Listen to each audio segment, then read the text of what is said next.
So this optical activity we're talking about is measured by an instrument called a polarimeter.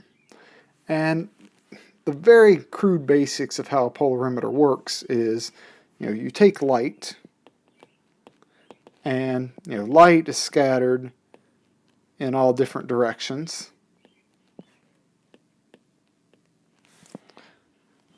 So here's our light source, and that light is passed through a polarizer.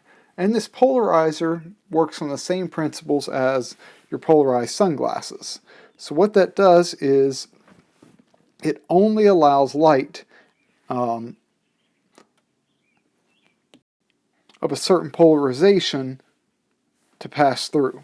So what you end up with are these, representing light as these straight lines here. This is plain polarized light.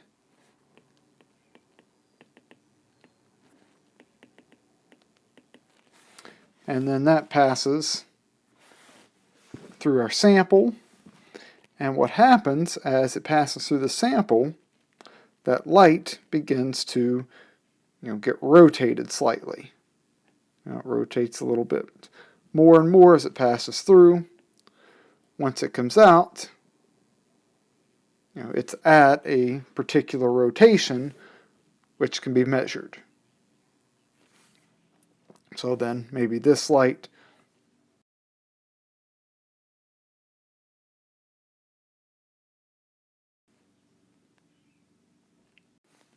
is rotated 20 degrees to the right.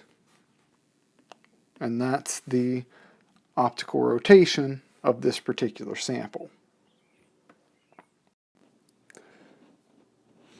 From here, the actual calculation that's used to get the specific rotation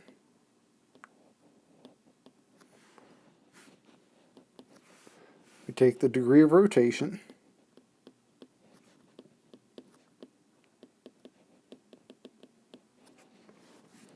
and that's what comes from the polarimeter, and that's divided by the path length,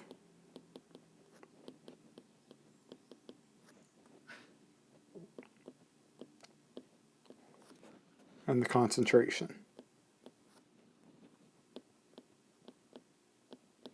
So what this does is it gives you a specific value. That way, if you change your path length and concentration, that'll change the rotation that comes out of the polarimeter. So this makes it a constant for any given molecule.